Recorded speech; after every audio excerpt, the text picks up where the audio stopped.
Big breaking one. Modi सरकार ने कैसे निकाली डोनाल्ड ट्रंप की अकड़। कई घंटे तक हवा में ही उड़ता रहा अमेरिकी एयरफोर्स का विमान, उतरने की नहीं मिल रही थी permission. Big breaking two. Bharat Pakistan border पर भीषण गोलीबारी शुरू, कई सैनिकों की मौत। Big breaking three. Donald Trump ने ठोक दिया आईसीसी पर प्रतिबंध, क्योंकि यह इजरायल के प्रधानमंत्री नेतन्याहू का करने वाला था गिरफ्तारी। Big breaking four. गाजा पर कब्जे को लेकर सऊदी अरब ने फिर किया डोनाल्ड ट्रंप पर सबसे तीखा पलटवार। इजरायल ने शुरू की गाजा को खाली करने की तैयारी। Big breaking five.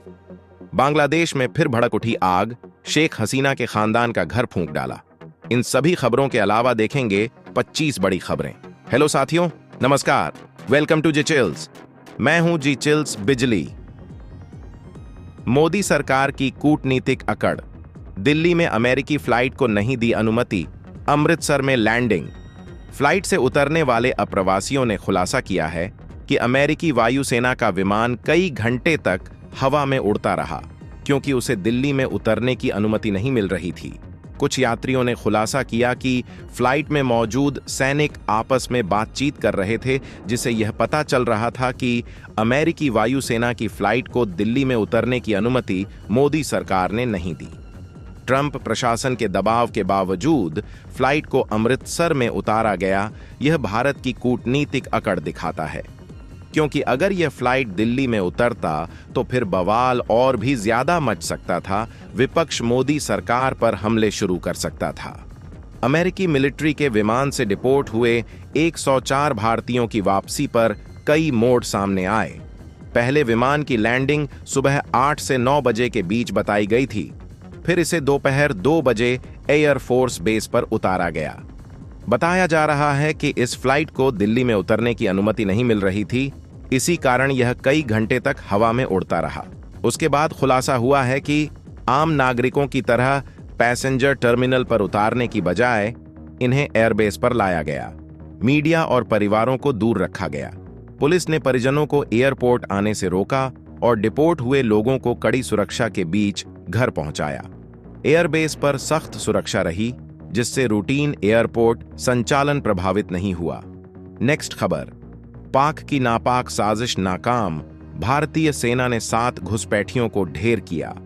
Bharat Pakistan border पर भीषण गोलीबारी शुरू है, जिसमें कई पाकिस्तानी सैनिकों की मौत हो गई है। भारतीय सेना ने एक बार फिर पाकिस्तान की गंदी चाल को नाकाम कर दिया है। 4 फरवरी की रात जम्मू कश्मीर के पुंछ जिले के कृष्णा घाटी सेक्टर में 7 पाकिस्तानी घुसपैठिए सेना की गोलियों का शिकार बन गए। इन घुसपैठियों में 3 पाकिस्तानी सैनिक भी शामिल थे, जो भारतीय सेना की फॉरवर्ड पोस्ट पर बॉर्डर एक्शन टीम यानी बीएटी टीम के हमले की साजिश रच रहे थे। इन सभी पाकिस्तानी सैनिकों को मार गिराया गया है।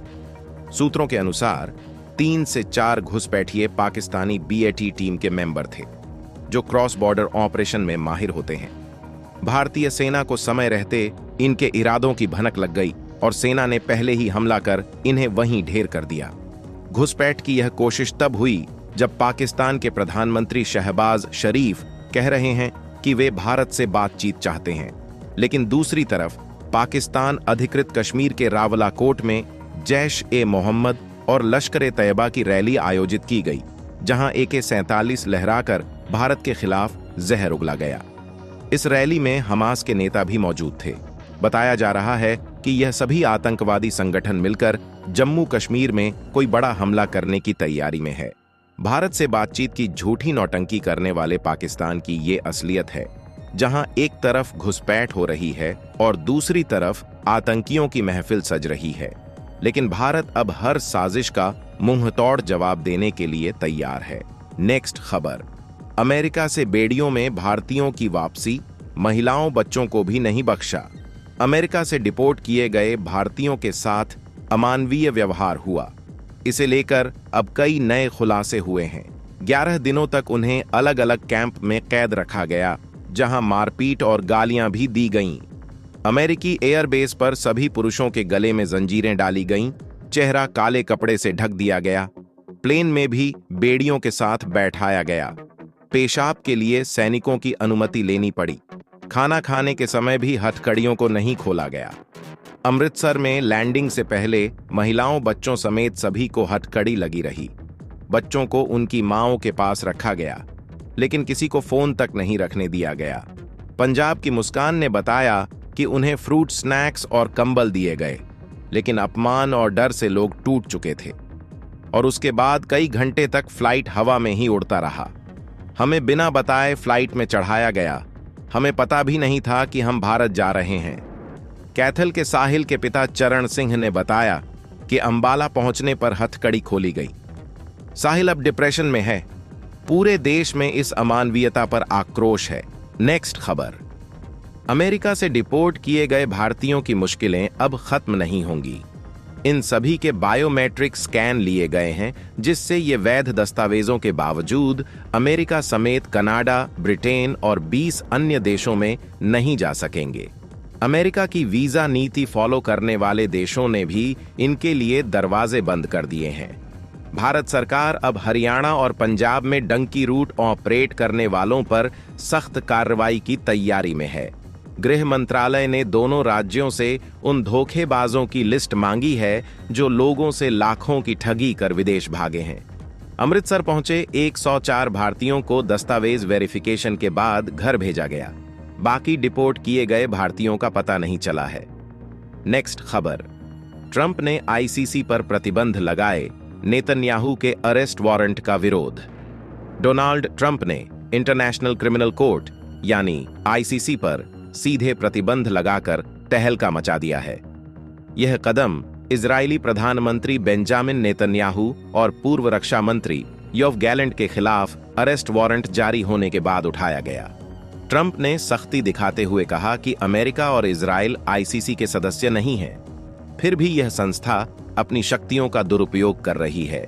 आदेश के तहत आईसीसी अधिकारियों और जांच में मदद करने वाले लोगों की अमेरिका में संपत्ति जब्त होगी, उनके वीजा रद्द होंगे और अमेरिका में प्रवेश पर रोक लगेगी। नेतन्याहू, जो अमेरिकी दौरे पर हैं, ने व्हाइट हाउस में ट्रंप से मुलाकात की। वहीं आईसीसी ने गाजा में मानवाधिकार उल्लंघन और नरसंहार के मामले में वारंट जारी किए थे। ट्रंप का यह कदम अमेरिका और इजरायल की कूटनीति में एक नए मोड़ की ओर इशारा करता है। नेक्स्ट खबर। गाजा पर कब्जे की ट्रंप की घोषणा, इजरायल ने शुरू की तैयारी। डोनाल्ड ट्रंप ने एक और विवादास्पद बयान देकर कहा है कि संघर्ष के अंत में इजरायल गाजा पट्टी को अमेरिका के हवाले कर देगा। उन्होंने दावा किया कि अमेरिका गाजा में विकास करेगा, शानदार घर बनाएगा और इसके लिए वहां अमेरिकी सैनिकों की जरूरत नहीं होगी। ट्रंप की इस घोषणा के बाद इजरायल के रक्षा मंत्री काट्ज ने गुरुवार को बयान दिया कि उन्होंने सेना को इससे जुड़े प्लान तैयार करने का निर्देश दिया है। काट्ज ने कहा कि जो गाजावासी खुद ही गाजा छोड़ना चाहते हैं, इजरायली सेना उनकी मदद करेगी। इस बयान ने गाजा में विरोध भड़का दिया। हमास ने इसे गाजा पर कब्जे की साजिश बताते हुए अरब देशों से इमरजेंसी समिट बुलाने की अपील की। वहीं मिस्र ने ट्रंप के इस प्रस्ताव का विरोध करते हुए कहा कि वे इसमें कभी शामिल नहीं होंगे। सऊदी अरब के पूर्व खुफिया चीफ तुर्की अल फैसल ने ट्रंप के बयान को पागलपन भरा बताते हुए कहा कि इससे गाजा में संघर्ष बढ़ेगा, खून बहेगा और तबाही मचेगी। दुनिया में इस बयान को लेकर भारी हलचल मची हुई है। इजराइल ने इसे सही ठहराते हुए योजना को लागू करने की तैयारी शुरू कर दी है। नेक्स्ट खबर। शेख हसीना के भाषण से भड़की हिंसा, बांग्लादेश की आपत्ति। शेख हसीना के भारत से दिए भाषण पर बांग्लादेश ने कड़ी आपत्ति जताई है। यूनुस सरकार ने कहा कि वे भारत में रहकर झूठे बयान दे रही हैं। सूचना मंत्री नाहिद इस्लाम ने चेतावनी दी कि भारत सरकार इस पर जवाबदेह होगी। उनके भाषण से पहले बांग्लादेश में हिंसा भड़क गई। शेख हसीना के सुधा सदन घर में आग लगा दी गई।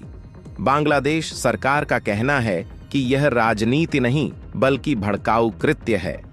नेक्स्ट खबर। बांग्लादेश में आग भड़क उठी। 2 मशहूर एक्ट्रेसेस गिरफ्तार। शेख हसीना के पिता का घर फूंक दिया। बांग्लादेश में बवाल मच चुका है। पुलिस ने 2 नामी फिल्म एक्ट्रेसेस मेहर अफरोज शॉन और सोहाना सबा को हिरासत में लिया। मेहर पर राजद्रोह का आरोप लगा है। इनका परिवार शेख हसीना का समर्थक रहा है। जबकि सोहाना पर अब भी रहस्य बना हुआ है। मेहर के पिता का घर भीड़ ने घेर लिया, पत्थर फेंके और आग लगा दी। इसी बीच पूर्व प्रधानमंत्री शेख हसीना के पिता शेख मुजीबुर रहमान के घर पर भी हमला हुआ। ढाका में भारी तनाव है। बुलडोजर मार्च का ऐलान हुआ। प्रदर्शनकारियों ने शेख हसीना के घर को भी निशाना बनाया। सरकार पर सवाल उठाने वालों पर कार्रवाई तेज हो गई है। क्या बांग्लादेश सत्ता संघर्ष के नए दौर में प्रवेश कर रहा है? नेक्स्ट खबर, ट्रंप ने यूएसआईडी को किया खत्म। दुनिया भर में फंडिंग देने वाली एजेंसी पर गिराई गाज। डोनाल्ड ट्रंप ने अब अमेरिका की सबसे बड़ी विदेशी सहायता एजेंसी यूएसआईडी को लगभग खत्म करने का फैसला कर लिया है। 8,000 कर्मचारियों वाली इस एजेंसी में अब सिर्फ 300 लोग बचेंगे। ट्रंप प्रशासन ने विदेशी सहायता की समीक्षा शुरू कर दी है और विदेशों में तैनात सभी कर्मचारियों को 30 दिन में वापस लौटने का आदेश दिया गया है। सरकार सिर्फ वापसी का खर्च उठाएगी, ज्यादा रुकने पर खुद खर्च उठाना होगा। ट्रंप सरकार का कहना है कि अब अमेरिका केवल उन्हीं देशों को मदद देगा जहां उसके हित जुड़े होंगे। इससे साफ है कि अमेरिका अब अपनी वैश्विक पकड़ छोड़ रहा है और खुद को दुनिया से अलग करने की ओर बढ़ रहा है। क्या यह अमेरिका के वैश्विक प्रभुत्व के अंत की शुरुआत है? नेक्स्ट खबर, अमेरिका में भारतीयों पर शिकंजा, पैरों में ट्रैकर बांधकर 24 घंटे निगरानी। अमेरिका ने अब तक 20,407 भारतीयों को अवैध अप्रवासी घोषित कर दिया है। इनमें से 17,940 को डिजिटल ट्रैकर लगाकर 24 घंटे ट्रैक किया जा रहा है। 2,467 को डिटेंशन सेंटर्स में कैद किया गया। हाल ही में 104 को डिपोर्ट कर दिया गया। अमेरिकी डिटेंशन सेंटर 109% क्षमता से ज्यादा भरे हुए हैं। होमलैंड सुरक्षा विभाग के आंकड़ों के अनुसार यहां 42,000 अवैध अप्रवासी बंद हैं। बीते 16 साल में 15,000 भारतीय डिपोर्ट हो चुके हैं। साल 2024 में 1,300 से ज्यादा भारतीयों को जबरन वापस भेजा गया। अमेरिका में रह रहे भारतीयों पर अब कड़ी नजर रखी जा रही है और ट्रंप प्रशासन की सख्ती बढ़ती ही जा रही है। नेक्स्ट खबर, रूस के जासूसी जहाज में आग, नेटो की मदद ठुकराई, अधिकारियों ने कंट्रोल भी खोया। रूस का जासूसी जहाज किल्डिन सीरिया के तट पर जलता हुआ भटक रहा था। आग इतनी भीषण थी कि क्रू मेंबर्स ने कंट्रोल खो दिया और रेडियो मैसेज में मदद की गुहार लगाई। नेटो के जहाज ने मदद की पेशकश की, लेकिन रूसी अधिकारियों ने घमंड में इसे ठुकरा दिया। जहाज पर लगी आग 4 घंटे तक जलती रही। रूस की नौसेना अब मुश्किल में है क्योंकि तुर्की ने ब्लैक सी से रूस के जहाजों की एंट्री पर रोक लगा दी है। यूक्रेन युद्ध के चलते रूस की रणनीतिक स्थिति कमजोर पड़ रही है। तो चलिए फिर मिलते हैं एक और नई अपडेट के साथ। तब तक आप हमारे बिजली प्लेलिस्ट को देख सकते हैं जिसका लिंक नीचे कमेंट बॉक्स में दिया गया है। इसके साथ ही वीडियो को लाइक करके जिचिल्स चैनल को सब्सक्राइब कर लें। धन्यवाद।